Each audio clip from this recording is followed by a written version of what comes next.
Hey guys, welcome to Chalk Talk Wednesdays with Coach Larry, Coach Campbell, and Coach JT.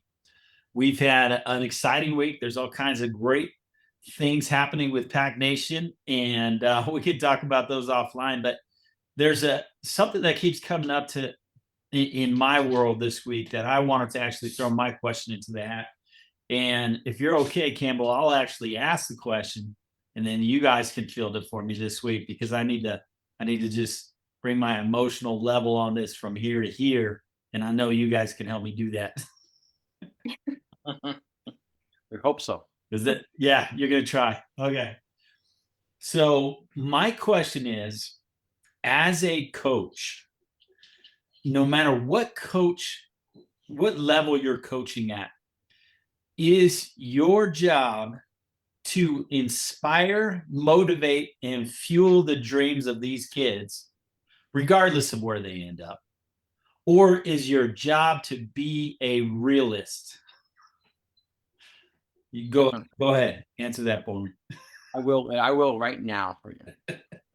We're there to inspire, to coach these kids at to the best of their ability. And by cutting them down or degrading them or any way whatsoever is never good for anything. As a parent, as a coach, as a teacher, nothing. You can't do that. You got to inspire these kids to grow and they will grow with you.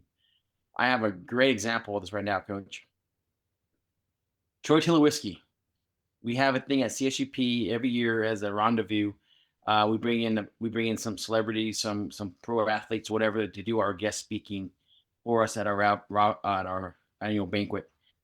And one year we had Troy Whiskey as our guest speaker, and every little kid. That's when they were on fire. They got the World Series. I mean, the Rockies they're awesome. So we were able to get him to come to be our speaker, and we were so excited for this. But after he got done speaking, he had a Q&A with the kids, and one of the kids asked him, "How do you get your arm stronger?"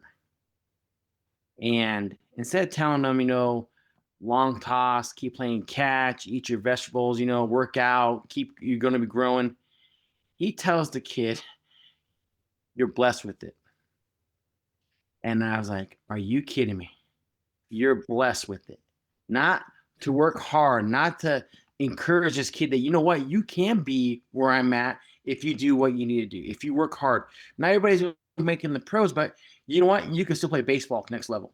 Wherever that may be, Little League, Babe Ruth, whatever it be. If you want it bad enough and you work hard enough, you will get to some spot in that baseball where you're going to be able to play. And by telling those kids you're born with it, or it's God, it's a gift from God, I was like, whoa, whoa, whoa, whoa. That's not right. And I know we went back to the next day to practice, and half the team were like, what was he talking about? Because these kids are like looking up to him too. And you can never not encourage a kid. You want to encourage that kid to the highest to his ability, what he can do. And so like that, if someone's happened to you like that and they come and tell you that you're not going to make it to the next level, whatever it is that a fire getting burned into that athlete saying, you know what, I'm going to prove you wrong? Kind of like an older brother telling you that I'm better than you are. And you're like, no, you're not. I'm gonna show you. And that's who made me a better athlete than my older brother, because we battled every day. And I had to prove myself to him that I could compete with him. And so I took it to that level. But when a coach goes and tells you that you're never going to make it to this point, or whatever you're going to be, don't even try to work out on that. That's not right. That's if I answered that question right, I think I did, but I could have been off in different directions there. No, I think that was beautiful. Campbell, are you okay if I say something here? Yeah, go for it. Yeah, so this brings up when I first started coaching, and I was actually back in Colorado because I had torn my rotator cuff at college, and I came back to rehab it. And my coach at Mesa said, when you go back, I want you to coach because you're going to learn a lot of stuff. And I was like, I don't want to coach. And he's like, go coach at your high school. And I was like, okay. So I reach out to the coach and I'm like, hey, do you need somebody? And he's like, heck yeah, we need somebody to coach our freshmen. So I come out there and I'm all pumped up. I'm in college playing. I'm excited. I go out there. He goes, here, grab a seat. So this is the first day of tryouts. And he sits down in a chair and has me sit next to him. And as the athletes walk in, he starts to judge them right there based on how they're walking in, and not really how they're walking in, but what they look like. So that guy looks like a dork, so he's not going to be on varsity. And that guy looks cool, so he's going to be on varsity. And a lot of times it was just the better player was the guy that looked like a dork, but we're in a neighborhood where they didn't have money. So, he kind of had to look like a dork because that's all he could afford. And so I went through this, and we went through the tryouts, and I was actually evaluating each kid. And when we sat down at the end of the tryouts and looked, my evaluations looked totally different than his. And when I really looked closely at it, it was if they look good, they made varsity. And it really didn't matter the other things. And I'm like, wait a minute, are we trying to look good or are we trying to win games? I don't understand what's happening here. And this is one of those things where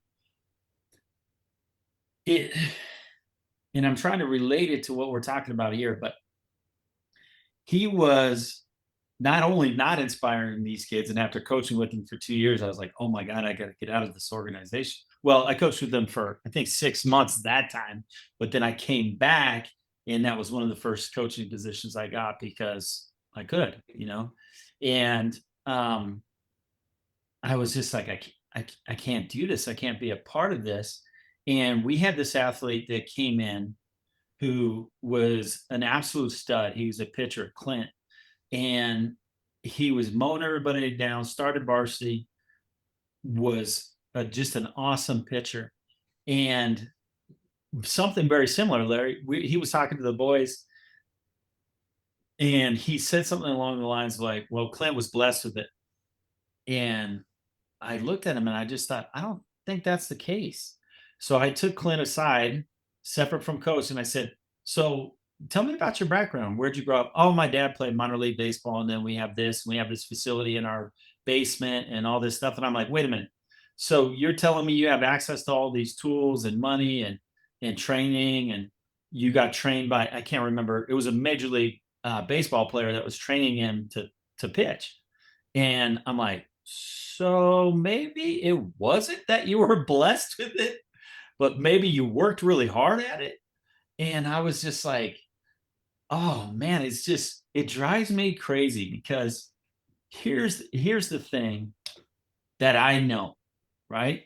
And I believe in God, so you guys can do whatever you want with that. But I believe that God, if He gives you a desire, and I mean like a desire, like a burning sensation inside of you to do something, then you absolutely have the ability to do it.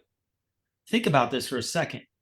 If God gave you a desire to do something and not the ability to do it, how messed up would that be? How messed up would that be? And maybe everybody on this call doesn't believe in God, but I do. So that's what I'm saying right there.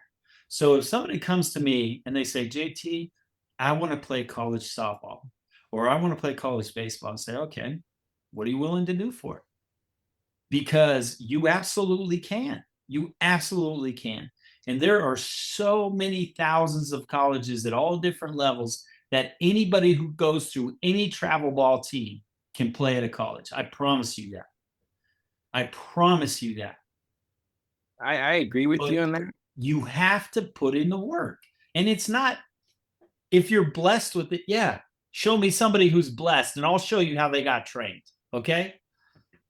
I agree with you on that to a certain point, but like you just said, you do.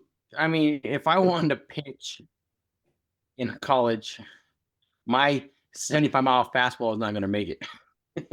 I can play long toss, I can lift, I can work out. This arm is only going to go this fast on a mound. And if you look at Pro Scout, he looks at scout at a pitcher or a fielder from third to first, and he guns that throw, and he goes, "Does that kid pitch?" Because he has a arm. You know what I'm saying? So now he goes on the mound. I couldn't do that. I mean, I could do my job. I played first base. I can field the ground ball. I can throw from first to third. My thing was hitting. That's what brought me from here to here. I can hit the ball. But so yes, can a kid get better? Can an athlete get better? Can a girl, some girl get better? Yes, absolutely. To their standards, yes. And that's where coaches, we get every little bit of ounce of athletic ability out of that player. And I know you asked me that question before, and now it makes sense. Now I can see what you're saying about that.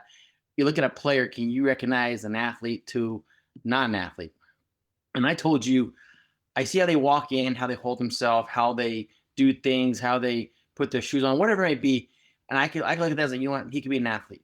And this kid, I'm not saying he can't be an athlete, but he doesn't stand out, and that's what I was telling you. But then you go out there and throw the ball, and they're playing catch, and you see how he moves and how he catches and how he throws, and you're like, yeah, I think I got that one right there. But yeah, I know what you're saying there, and I agree with you 100%. God's good, and I believe in God too. But that limitation where that kid's going to be, that's where our job is, to get every little bit of ounce of athletic ability out of that kid. And he may not be a pitcher, coach. He may be right fielder, left fielder, second baseman. That's where we get in and we say, maybe you don't want to be here, but you can play here. You know what I'm saying? Or maybe you can't. Maybe you're a catcher. We don't know until we were out there working with the kids. So I will never tell a kid, no, we can't do it.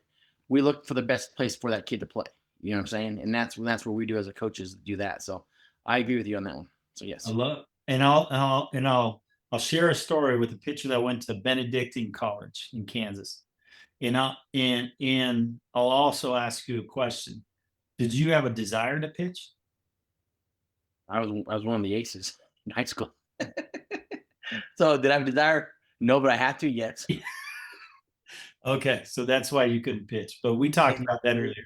Okay, so then the second thing was, and this guy still plays on my baseball team right now, and he doesn't throw any faster now than he did in high school. And he went to Benedictine, and you can look up his stats, Jay Mansfield, and he played there for 2 years. He was their number one pitcher, and that boy has never. Campbell, what's the fastest ball that boy's ever thrown? Probably like maybe 65 miles an hour. Yeah. And this dude pitched it in college JUCO for 2 years. Lefty or righty? Lefty. Okay, so that's different. You can't put that apples. You know that. Oh, come on. Come on, dude. You have a lefty at those 85 is going to get a lot farther in baseball pitching wise than a right-handed pitcher 85 miles an hour. You know that. It's just lefty pitchers. I mean, they're just so unorthodox, and their ball naturally moves and it all. And so but like I said, yeah, he look at like you said, Charlie Huff pitched to his 48 years old, but he had a pitch that they couldn't hit, knuckleball. But then you have Leiter and those guys that played, the left-hand pitchers, that ball moved on them. So that's what made them successful. So yes, if you had the desire and go out there and put your ball out there and let it get hit, then yeah, I'm not saying that at all, but I couldn't do that. All I'm saying is, if a lefty throwing 65, and we're talking about that's his max speed. I think his low speed might be in the 40s. Mm-hmm. But if you're a lefty doing that going to college, I'm just telling you, there's 40-some thousand colleges in the United States alone. There is one that will take you. 100%. 100%.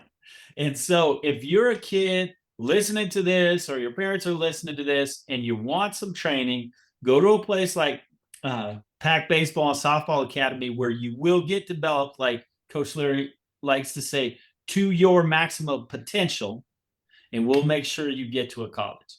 It may not be, LSU, or it may be LSU, but we'll make sure you get to that next level if that's your desire. Because my job as a coach, and Larry's job and Campbell's coach, is to inspire you by believing more in your abilities than you do currently. Like, I believe you could do more than you're currently showing me, or I wouldn't be spending my time on the field with you showing you how to do more. 100%. I agree with that. Well, and I agree with you there, JT. I actually I have a guy on my team. We call him Woody. That's not his real name, but that's the nickname he goes by. And this kid, when he came to me last year, he had never played baseball. He played cricket, but he had never played baseball. And for the first like 4 games last season, whenever he was up to bat, which was not very often, but whenever he was, he wouldn't take his bat off of his shoulder. And whenever he went out into the field, he could not catch a ball. Even if it was, like right in his glove, could not catch the ball. And he has this desire. He wants to play. He has this fire that's just so admirable, and he just really wants to play, and you can tell he wants to play, and you can tell he wants to get better, and he wants to learn. And so I don't know from what you guys have seen, but I feel like every time I see him out there, he's one of the most coachable guys on my team because he has that desire to learn. And I mean, now he's our starting right fielder. Any ball that's in his space, he has it. He's got it.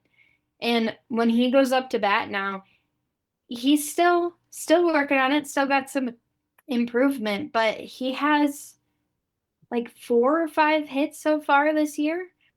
So compared to last year, his improvement is incredible. And I think it's just purely because he has that desire to learn and he wants to be better. He wants to play. And then also kind of going off of that, I am one of the most least athletic people I know. But whenever I like get into something that I really truly love, like we had my anatomy teacher, my senior year of high school, made us make juggling balls and wanted us to learn how to juggle by the end of the year. And I learned how to juggle. It took me a while, but I learned how to juggle because I really wanted to juggle and be able to juggle with my classmates and with Dr. Courts. Or like recently I've taken up slacklining. And let me tell you, the first time I went out there, I could not get up on that slack line. Like it was not working. And the next week I went out there and I was like, you know what? I can do this. I bet I can do this. I'm gonna just keep trying and trying and trying. And it's been 3 weeks now, and now I can get up onto the slack line. I'm not up there for very long, but I can get up there. And it's just because I have that desire to learn. And I think as long as you have that, you can do anything. Yep. And like some people, yes, they do have more of a natural athletic ability. Like Miley, for example, my little sister, she is so incredibly athletic. Like she has the build, she has the smarts, she has everything she would need to be an amazing softball player and maybe even play at a professional level. But you can tell that she doesn't quite have that passion behind it that'll take her to that next level. And she may find it. You never know what's going to inspire her. It may be the next level. It may be if she goes to Maryland or if she goes to Kentucky or wherever it may be. That may inspire her. Right now, she's in a spot that's just like going in a circle, and she's trying to get through that next part of her life. First it was high school, now it's JUCO. Then you don't know what's going to inspire her the next 3 years of her life playing next level. I mean, she may fall in love with wherever she's at and say, I love this game. And all of a sudden, the thing we've been teaching her is now clicking, and now she's getting better. She's getting stronger. Different environment always will make you better. You know what I'm saying? Because now she's in a D1 program or a D2, whatever it may be, and now she's getting proper nutrition. Now she's getting the better weights. Now she's getting better coaching, better facilities, whatever it may be.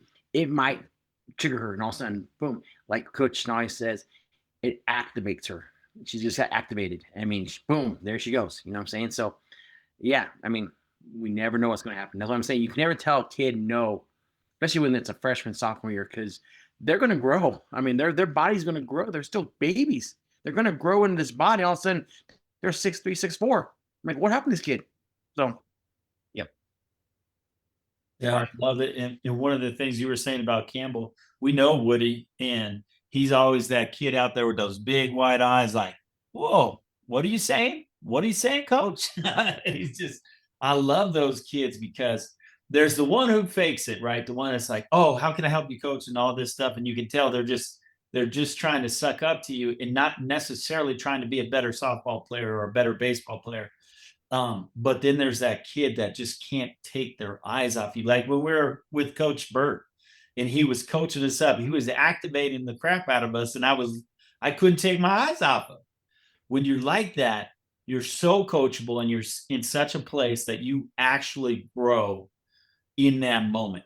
And all of a sudden you believe you can do better, you can do more, you can do these things that you maybe you never even tried before. And if somebody like Coach Larry is on the field with you and he's coaching you up and he says, I know you've been second base your whole life and your dad was your coach, right? Yeah.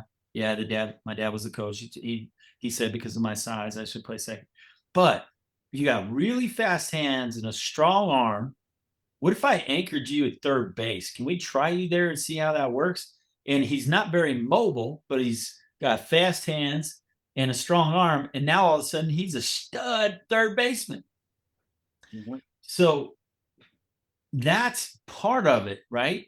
Maybe as a coach, you need to be looking for those things and putting kids in a position to succeed. Not just asking them what position do you play, and they go out there and you can see that they're not a good fit for that position. And you just say, okay, you're going to have to sit on the bench because somebody else is better at that position. Instead of saying, you know what, why don't you try center field? You're really fast and you catch fly balls well. Let's just try it out. And all of a sudden they get out there and they're making plays and having fun and believing in themselves. And all of a sudden they're like a stud. I can't tell you in 24 years of coaching how many times that has happened. Yeah, I've been there too. It's crazy. And they're gonna fight you. And then when they quit fighting you and they realize, well, this is a good move, and now they're happy. It's like it's the greatest feeling in the world because now they bought in what you're coaching them, and it's a great feeling to have. And But once if they buy in, if we didn't have athletes pushing themselves to get better, and they listen to their coach saying, like the mile, what was that mile that couldn't be touched? 6-minute mile. Now they're doing it in 4 minutes. I mean, it's crazy. If you listen to that word, you can't, instead of you can, you won't get nowhere in life. Like Coach and I, if we heard the cans in our life, you can't do this, you can't do that, it will never happen. We'll be still doing the same job we've been doing the last 3 years. Yeah. But starting next week, in 2 weeks, we're going to be breaking walls in a new facility in Pack Nation is going to be growing every day. So you just can't listen to naysayers. You just got to keep on working, pushing through everything you need to do. Listen to what we're talking about and your coaches, whoever is telling you to get better. And you will get better. You will get better. If you keep on doing things the right way, you will definitely change the norm and you will get better. You may get faster. You may be a runner. You may be still bases. I mean, baseball is a game of a lot of different avenues that you can do. I mean, right now in the playoffs, you have pinch runners going in to steal a base because they need a runner. And that's what that job is. They got called up from the minors to run a base. So, I mean, this is the best game. Softball and baseball is the best game ever invented. And now you're watching it tenfold right now with the Dodgers and the Brewers. I mean, that pitcher last night gave a first inning home run to the first batter, first pitch. And if he would have witnessed himself say, I'm done, I'm going to get beaten out today. No, he struck out. He struck out. He ended the game, a complete game shutout after that first inning. Complete game shutout. And I was like, that a boy, man. Because he didn't listen to anybody say, you can't do this. He's I can do this. And that was awesome. So I'm sorry. Just That's okay. Did you watch Snell go out there and pitch on the mound the other day and throw like 15 changeups in a row? yeah, exactly. Last time you called 15 changeups in a row. You get it? Nope. Try it again. Let's do it again. Let's do it again. I mean, things are off the books now in the playoffs. Oh yeah, I love it. I love it. Now we got button again. We're button ball now. We're playing small ball. That's what baseball's all about. You know why? Because we got to win. Yep. Why'd you do it during the season then? You know why? We're going to do it all season long. Play small ball. Play the game the right way. And it's going to help you out. But now they're doing it. So I love it. I saw a thing today saying, let the pitchers hit again. I love that. I love that because let the pitchers play the game. You're not just throwing the game. You're participating. That's why baseball was so good, because American League, you didn't have that. National League, you did have that, and it just changes the two things up. But that's me and my soapbox. So, What do you think, Campbell? Yeah, I mean, I think just going along with that, it just all it takes is like finding that passion, that love for the game. So like if you are playing the sport and you are not having fun, you're not loving it, then it doesn't matter what you do, you're probably not going to get to that level you want to be at. And that goes for anything. Like I know I was in the orchestra in high school and I had a ton of friends who just they wanted to be at that next level. And so they went out there and they practiced every day, after school, every practice room was full and they did it. Like I have friends who I had one friend who he's now he graduated, but he went to oh gosh, what school was it? Some like really big school in Chicago, like a really good school. Um, but he went there for violin and he's doing absolutely amazing things. Do you remember? Oh, Sean, that was his name. Yeah. Yeah. And he's doing absolutely incredible things. And like I know I've had friends throughout my college career who like were in biology classes with me and they were going through the whole pre-med process and they realized that like, oh no, this does not bring them joy, this does not make them happy, it's not for them. And one of my friends in particular, Haley, she ended up switching majors and I just ran into her the other day. She switched over to psychology and she was like, I absolutely love it. I'm having so much fun. I look forward to my classes. I love doing my homework. Like I look forward to my exams because she's just so passionate about her major now. And I think that's something that's so important. And I think it's a coach's job to ignite that fire or to ignite that passion in their player.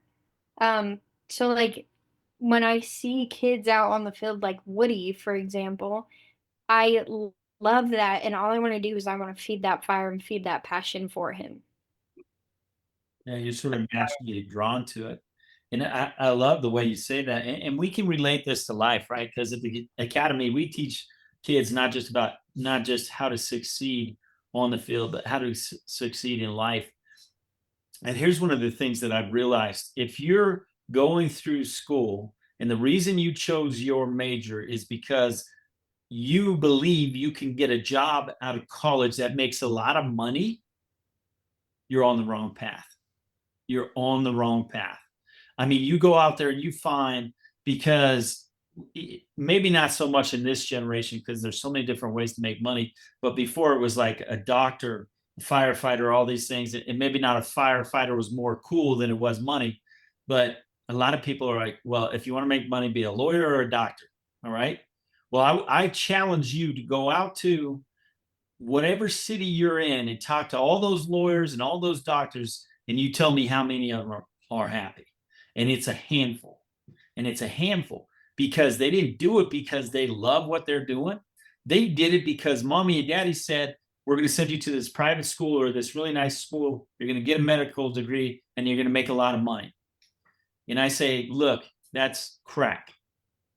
You got one life, right? My passion is coaching. And if I wasn't doing that, I'd be miserable. And it doesn't matter how much money you pay me. And if you only got one life, why in the heck would you waste the majority of your life doing something you don't like to do? And I see kids going into college all the time. I'm going to major in business. I'm going to major in this. Well, what gets you excited about business? Oh, I can own my own company and make a lot of money. What kind of company? Oh, I don't know. So you think that because you're majoring in business, you're going to make a lot of money? No. When you do what you love, you work so hard and you're so passionate about it and you're so intensely focused and in the game every single day. That's why you make money. When you create values from that space, that's why you make money. Not because you're a doctor, not because you're a lawyer, right? Some of the richest and most beautiful minds in the world either didn't go to college, dropped out, graduated early, or are not doing what they went to college for. But at some point early on, they decided, you know what? This really isn't what I'm passionate about. If you're going to school for something because you think it's going to make you money, I would step back and say, look, I'm a grown ass adult. What is it that I love? Not what my parents want, not what people say. I mean, now these colleges are out of control. You're paying $90,000, $80,000 a year to go to DU, and they're teaching you things that may never help you in your life. I mean, if I was in charge of the schools like the academy that we're going to build in Castle Rock, I will tell you what, you pick what you're passionate about, and we'll educate the hell out of you in that so that you can have a chance to succeed. If you want to be a left fielder and you fit that mold, I will teach you to be the best left fielder you can possibly be. And you will be because you want to do it. You'll love the no fly zone. You'll want to get extra reps because you're passionate about it. I mean, this drives me insane when I would see a parent come up to their kid and say, you need to focus on this. And I could immediately see the life just drain out of that kid because they have no interest in what their parent is telling them to focus on. And I go, what? How can you not see that? How can you not see? You want to make money? Create value. How do you create value? Whatever gifts God gave you, bring those to the world. Don't worry about how you're going to get paid. Bring those gifts to the world, whether it be on the baseball field or the softball field or in the medical industry or managing from the dugout or on the radio. It does not matter. Bring that gift, whatever it is you have that you're so passionate about, to the world, and God will figure out how to pay you. You don't have to figure that part out. Well, I feel like I'm on my preacher's box today, Coach Larry. Preaching tonight, man. Something hit you hard, man. You're letting us some knowledge tonight. I mean, it's all good stuff. I mean, you take that into the baseball field, and in on softball diamond too as well. When you have those team, that's why baseball is the ultimate team sport, because you have that person that's batting number 2 that needs to put that bunt down. You think they're passionate about that? No, but if they're a team player and they know their role, all good teams have that person. You think everybody that's in the bullpen wants to be a starter? Yeah, but that role is to come in the 6th, 7th, 8th inning to do your job, and then you have the closer. I mean, if you have teams and players buy in, like you just said, and they're passionate about their position and where they're coming in the game in. I mean, just look at the Yankees back in the 90s when they had Wetland, they had the best closer in the world, Mario Rivera.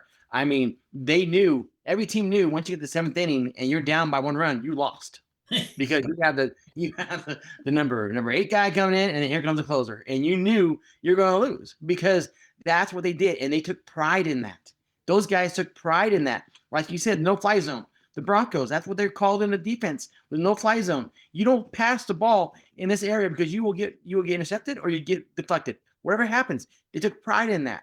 So when you have the player take pride in, yeah, I'm maybe going to be a shortstop, but you know what? I see you better at second base, and they take pride in that position and they work hard in the position. They're going to get better at the position, and that's what you're saying, and I love that because that's life. That's life. I mean, you're not always going to get handed that silver spoon, but you can work at it. You can work at anything to get better, and that's with life. You can work at it. So yeah, I like it. I love that. I love that. And it's such a powerful tool and such a powerful lesson, especially if you learn that early in life. And just it doesn't matter what level you're playing at. If you're playing as 10-year-olds or if you're playing in the major leagues, look at what the Dodgers do whenever they go into the playoffs, right? Dave Roberts changes that entire pitching staff around. You got starters are now in the bullpen and all this stuff because he said, you know what?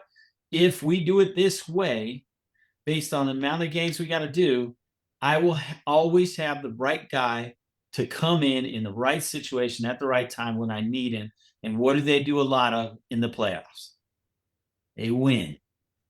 Yeah. And every single, if they're coming from the bullpen or they're doing the 6th inning or they're doing the 7th, 8th inning and the closer's coming in, they know why they're there and what they're there to do. Because I guarantee you he had that conversation with them and said, look, we're going to win a World Series. This is how we're going to do it. Are you in? Yep. You know what? Those guys say, you know what? You want me to jump off that freaking cliff? I'm doing it. As a coach, when that plan goes to fruition and it's happening, that's the best feeling in the world, man. I mean, I've been there. I've been there on a Thursday Friday game, and we're throwing our pitchers here, and we make it through that first round, and then we go on the second Saturday in the bracket round, and you still have your 2 aces on that mound ready to go for Sunday. That's a great feeling to have, man, because then it's in their hands. I mean, you did your job and you got the team there where they need to be at, and now it's just let them play. And that's what Dave Roberts does. I mean, here we go. And that's the way Torrey was too with his staff. I mean, when you as a coach, when that plan works out, it's a great feeling. But when I tell you what, when it doesn't work out, watch out, man, because Bobby Cox, he had that happen. He had the best pitching staff in the MLB in the 90s. From Maddox to Glavine to Smoltz, but when that thing diverted and they had to do something different, they didn't know what to do because they had the game plan and they just couldn't finish the game plan. And probably one of the best teams ever played in MLB as a team, and they won 1 World Series. That's how fast that can get derailed real quick. So I mean, I believe Dodgers are the best team now, and they're going to win it again this year again. I mean. And that's good for us because we know with the Rockies being the Rockies in the West, but man, they're just a tough team to beat because, like you said, the guys that know their roles builds up in the playoffs. And Kiki Hernandez is with the prime example. That guy does nothing all year long, gets traded, but once that block is ready to go back in the playoffs, they get him back. He's just a new guy. I mean, what happened? We're putting you back in the lineup, bro. Exactly. You're starting again. I love that. This is so amazing. And this is so great to see because it's like the Steelers for years. And they have, if you've ever gone down the halls of their stadium, everything is about their championships and their history and all of that stuff. And it seems like they may have lost some of that recently. But in New England, when you had Brady at the helm and Belichick coaching, there was an expectation when you came into that team, into that organization, that you were going to win. And anything less than a Super Bowl win was a failure to them.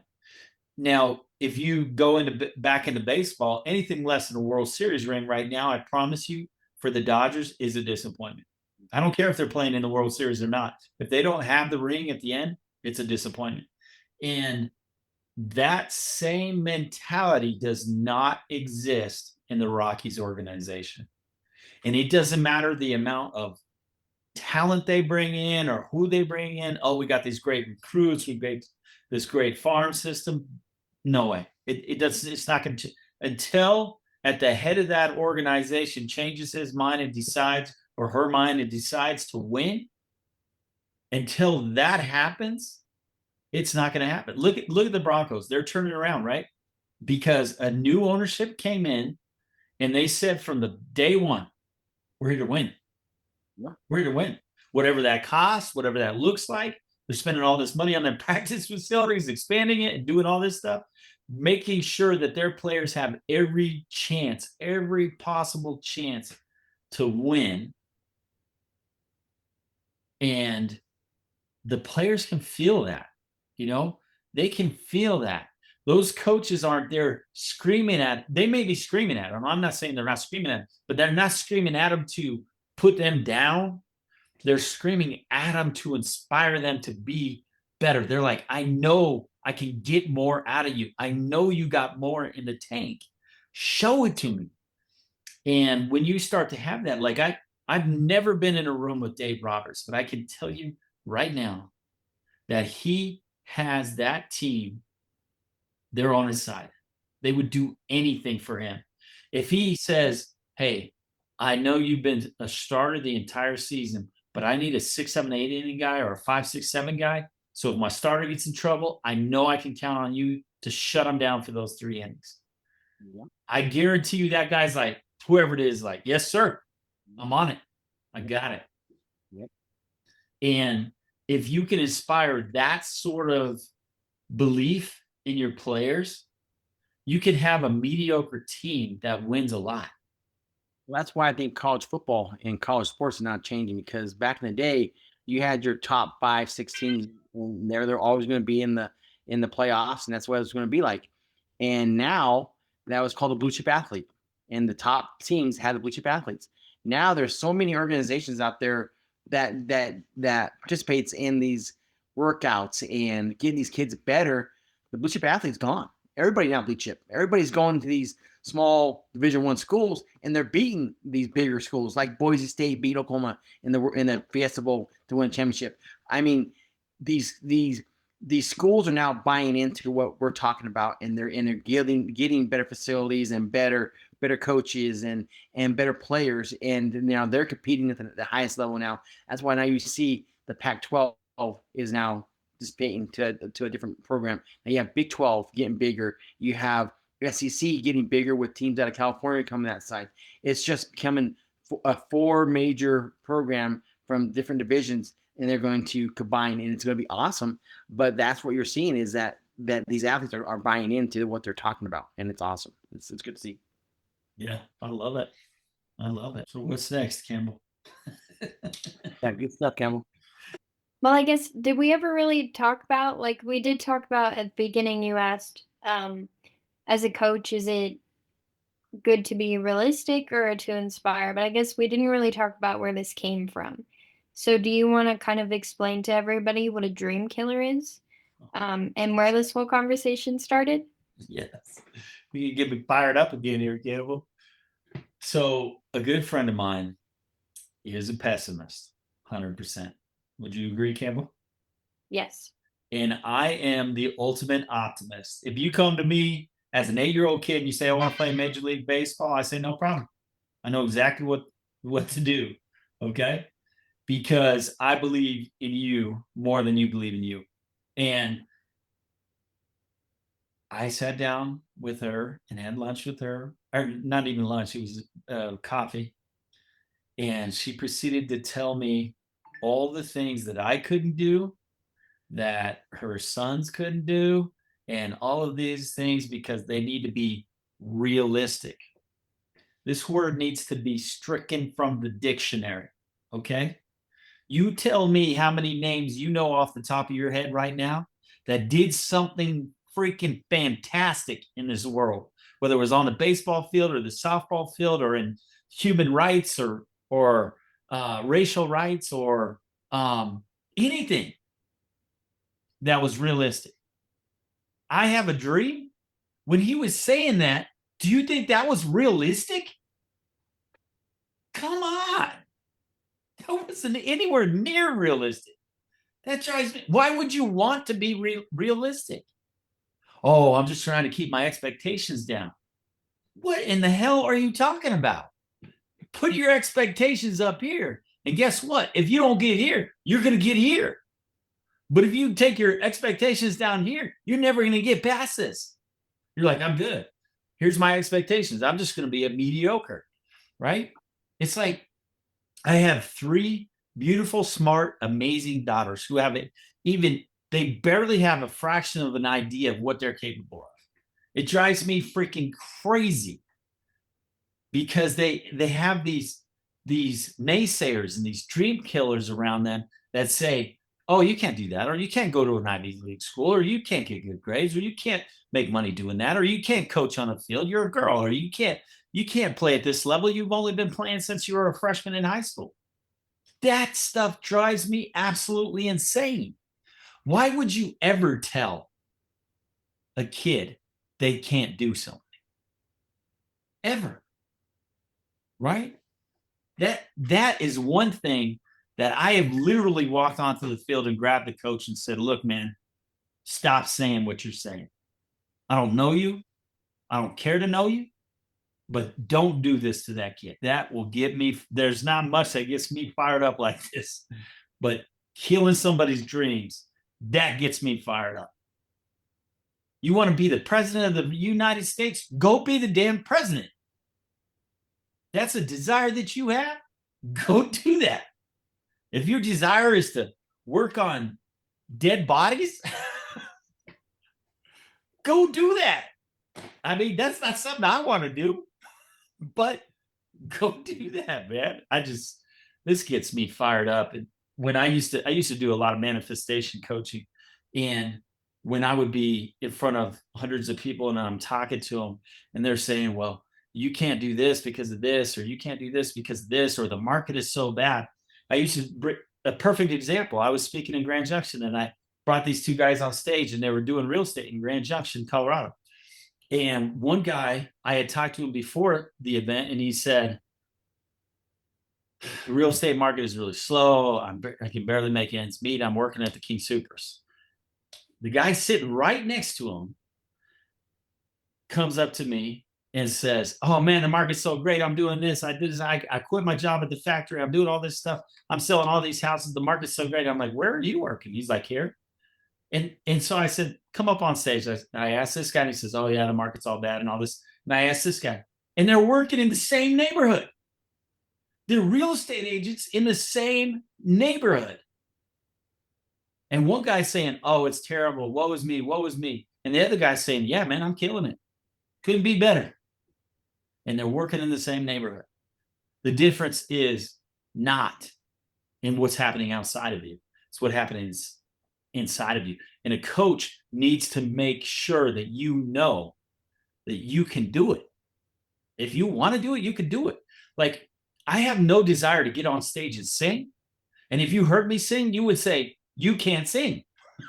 But I have God didn't give me that desire. But if you want to learn how to hit a baseball really far or a softball really far and consistently, I'll do that all day. If you called me right now and said, JT, I need to learn how to hit a baseball, I would go to wherever you are and teach you how to hit a baseball. I don't care what time it is. If you have the desire to do it, I'm going to make sure you do it. And Larry would do the same thing. I call up Larry all the time. I'm like, we got to go watch some softball. He's like, okay, let's go do it. And then I tell him, Larry, we got to assess these girls. And he's like, here, I know I'm just supposed to assess you, but if you just do this, you'll hit the ball really hard. Just do that. Okay. Right. And that's not his exact words, but he does that. And it's amazing to watch because she'll go from hitting the ball 3 times in a row on the ground to just crushing a ball up the middle in seconds. When you're doing what you want to do, what you have a desire to do, there's just a path that lays out in front of you that you can't even see it, but you just know it's there. And all of a sudden, everything you do works because you're going down that path. And you can call that universe, you can call that God, you can call that the law of attraction, you can call that whatever you want. Everybody has a different name. I call it God. God gave me the desire to coach, and that's what I do. Tell you what, if you listen to people saying you can't do things, you lose all the dreamers, because it's a dream. I mean, I live the dream every day. I mean, I do. Honestly, I do. Every day I live a dream. And If I listened to everybody tell me I couldn't do things, I wouldn't play baseball in college. I wouldn't have gone to Australia. I would have done a lot of things in baseball if I listened to what they were telling me I couldn't do. I was too slow. Wasn't fast enough. I couldn't get the range. I couldn't hit the ball. I couldn't do this.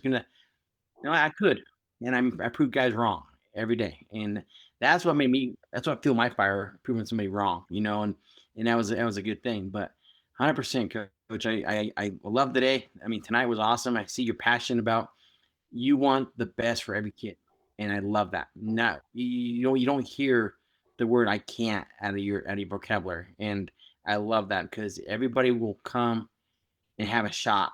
And like I said, it may not be the shortstop or the starting pitcher, but it can be something else that you will definitely be better at, and you will get better at, and 100%.